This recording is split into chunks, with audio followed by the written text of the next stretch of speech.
Hello, good morning student. Today we discuss about integration. This is the class 12 mathematics NCERT second part, integration. Student, integration समझने के लिए सबसे पहले हम लोग देखते हैं कि इंटीग्रेशन होता क्या है, और इसको समझने के लिए सबसे पहले हम लोग डिफरेंशिएशन की ओर जाते हैं। देखिए हमारे पास जो कैलकुलस है दो तरीके से होता है, एक तो डिफरेंशियल होता है, दूसरा क्या होता है इंटीग्रल। यहां देखिए स्टूडेंट्स, डिफरेंशिएशन में डिफरेंशिएशन होता है, और डिफरेंशिएशन होता है इसमें होता है कि किसी भी फंक्शन के ग्राफ का किसी भी फंक्शन के क्या निकालना, टेंजेंट फाइंड आउट करना। क्या फाइंड आउट करना? टेंजेंट फाइंड आउट करना, rate of change find out करना। याद आपको rate of change dy by dt, dy by dx। यहां पे x क्या होता था? पैरामीटर होता था। यहां पे t क्या होता था? पैरामीटर। x के रिस्पेक्ट में y में जो चेंज होता था उसी को हम लोग क्या कहते थे? Rate of change. तो ये हमारा डिफरेंशिएशन है। अब इंटीग्रल, इंटीग्रेशन क्या होता है? इंटीग्रल में क्या देखते हैं? इंटीग्रल में हम लोग देखते हैं स्टूडेंट्स, मान लीजिए एक्स एक्सिस हो गया, ये वाई एक्सिस हो गया, तो ये हमारा एफ एक्स शो करता है, आप जानते हैं ये हमारा एक्स होगा। मान लीजिए ये कोई ग्राफ है, ठीक है, ये कोई ग्राफ है, इसमें इंक्लोज एरिया, ये सब एरिया है, ये फाइंड आउट करने के लिए इंटीग्रल का यूज होता है।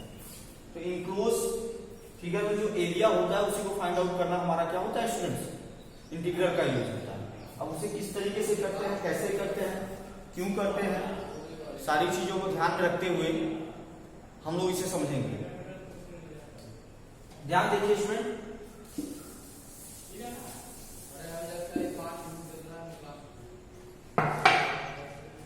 आप लोग समझिए ध्यान से किस तरीके से इसका यूज होता है एरिया फाइंड आउट करने में, ठीक है। देखिए अब हमें क्या देखना है, किस तरीके से इसका यूज इंटीग्रल का हम लोग करते हैं फंक्शन के एरिया को फाइंड आउट करते हैं। देखिए ये 17वीं सेंचुरी में इंटीग्रल का इनोवेशन हुआ था, किसके थ्रू? न्यूटन ने और G.W. लेबनिज ने, दो लोगों ने इंटीग्रल के बारे में बताया था। सबसे पहले लेबनिज ने बताया था, उसके बाद न्यूटन ने भी अपनी थ्योरी दी थी इस पर। तो ये क्या है पहले इसे समझ लेते हैं अच्छे से। मान लीजिए हमारे पास कोई ग्राफ होगा,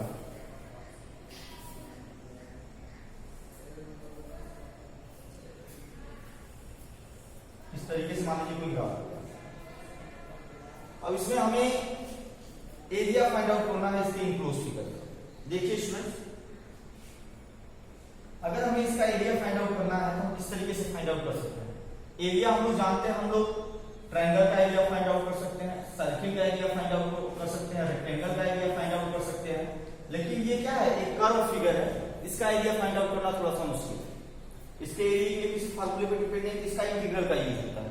तो इसके लिए हम लोग क्या करते हैं स्टूडेंट, ध्यान दीजिए आप, सबसे पहले हम लोग क्या करते हैं कि हम लोग इसे एक रेक्टेंगल फॉर्म करते हैं, छोटा सा।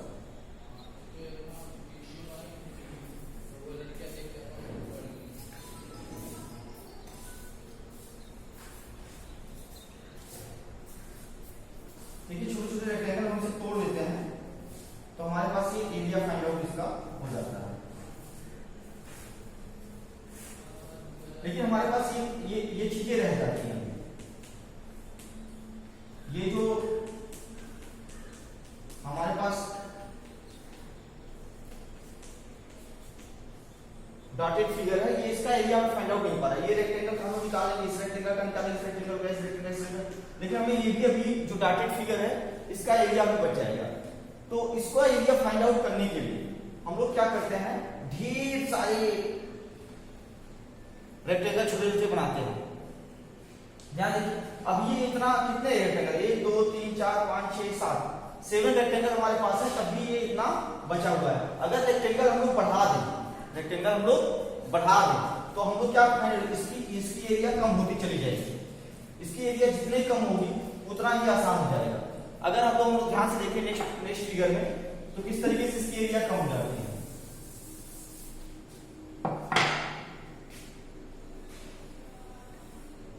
ध्यान देखिए, छोटे छोटे हम लोग स्ट्रिप ड्रा करते हैं, बहुत छोटे छोटे।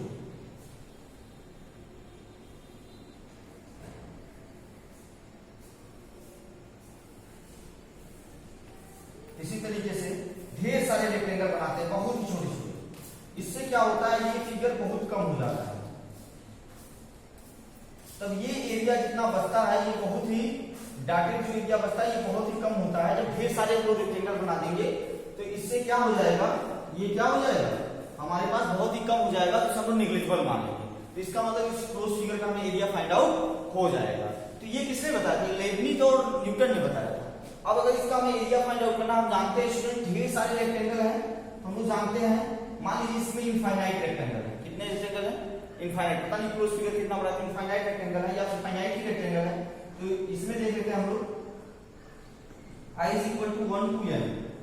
अब यहाँ पे क्या हो जाएगा, अब स्टूडेंट देखिए, ये मान लीजिए डिस्टेंस कितना है ds, सब में डिस्टेंस कितना है ds, ठीक है। और ये क्या हो जाएगा स्टूडेंट, fx1 fx2 fx3, जैसे से fx1 बड़ा हो रहा है, नहीं fx1 से ये fx2 कर रहा है, तो यहाँ से आपका डिस्टेंस fx1 होगा, यहाँ fx2 fx3 fx4 f2, इसी तरह यहाँ क्या हो जाएगा fxi और ds। ये डिस्टेंस हमने क्या लिया है, स्मॉल डिस्टेंस लिया है ds। देखिए स्टूडेंट, अगर आप हमें देखो ध्यान से, आप समझिए, ये हमारा क्या हो गया, समेशन हो गया सभी रेक्टेंगल का। तो यही समेशन ही हमारा कहलाता है इंटीग्रल, यही हमारा समेशन ही कहलाता है इंटीग्रल। ध्यान समझने वाली बात है, इस समेशन को ही हम लोग क्या कहते हैं, इंटीग्रल कहते हैं स्टूडेंट। और इसको हम लोग डिनोट करते हैं इस तरीके से,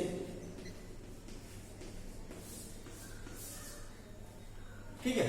तो ये यहाँ पे जो होता है, ये साइन s का शो करता है, और ये हमारा fx dx हो जाता है। तो ये हमारा क्या हो गया, दिस इज द इंटीग्रेशन, क्या कि ये समेशन है, छोटे छोटे पार्ट को हम लोग ऐड करके एरिया किसी का फाइंड आउट करते हैं, रेक्टेंगल को छोटे छोटे रेक्टेंगल तोड़ के एरिया फाइंड आउट कर रहे हैं, इसी को क्या कहते हैं, इंटीग्रेशन करते हैं। इसी क्या कहते हैं, इंटीग्रेशन। और ये हमारा क्या हो गया, इंटीग्रेशन का साइन।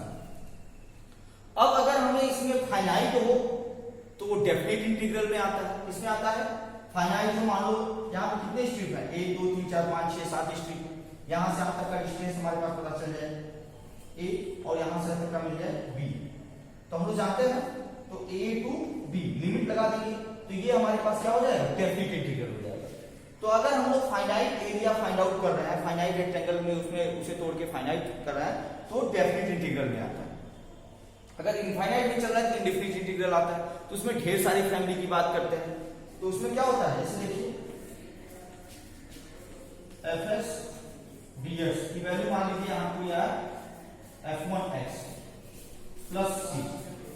तो c यहाँ पे जो हमारा कांस्टेंट है, ये शो करता है, c की वैल्यू जो शो करती है, वो क्या शो करती है स्टूडेंट, c की वैल्यू शो करती है यहाँ पे फैमिली। ये जो हमारा एंटी डेरिवेटिव है, इसकी फैमिली को शो करती है। c की वैल्यू 1 हो जाएगी, इसकी वैल्यू कुछ और हो जाएगी, c की वैल्यू 2 हो जाएगी, इसकी वैल्यू कुछ और हो जाएगी, c की वैल्यू 3 हो जाएगी। जैसे इस तरीके से देखिए y = x²। देखिए ये ओरिजिन पे पैराबोला है, किस पे है, ओरिजिन पे पैराबोला है। अगर y मान लीजिए y² प्लस c, अगर c की वैल्यू 0 लेते हैं तो x², ये y = x², ये ओरिजिन पे पैराबोला है, y² x² + 1। देखिए y एक्सिस पे 1, और उस तरफ कुछ हो जाएगा, और उस तरफ वैल्यू हो जाएगी y = x² + 2। तो पैराबोला कहाँ हो जाएगा, और उस तरफ 2 पे जाके बनेगा। तो इस तरीके से ये फैमिली, पैराबोला की फैमिली को, c का जो वैल्यू है, ये पैराबोला की फैमिली को शो करेगा। मान लीजिए कोई किसी का इंटीग्रेशन है, क्या है, इंटीग्रेशन। तो ये इंटीग्रेशन में c हमारा कांस्टेंट आया, चूंकि हम कांस्टेंट लेते हैं, तो c की वैल्यू 1 2 3 4 5 6 7 से हमें क्या मिल जाएगा, c की वैल्यू कुछ भी लेते हैं तो हमारे पास क्या मिल जाएगा, पैराबोला की फैमिली मिल जाएगी, ठीक है। तो ये c की वैल्यू जो है पैराबोला की फैमिली शो करती है, तो इसे c को बोलते हैं कांस्टेंट ऑफ इंटीग्रेशन, और इसे बोलते हैं आर्बिट्ररी कांस्टेंट भी बोलते हैं। क्या बोलते हैं, आर्बिट्ररी कांस्टेंट। और इस प्रोसेस को इंटीग्रेशन फाइनल, इस प्रोसेस को इंटीग्रल इस प्रोसेस को हम लोग कहते हैं इंटीग्रेशन। क्या कहते हैं? इंटीग्रेशन। अब देखेंगे इसमें इनडिफिनिट इंटीग्रल, जो हमारा अगला टॉपिक है उसको समझेंगे ध्यान से।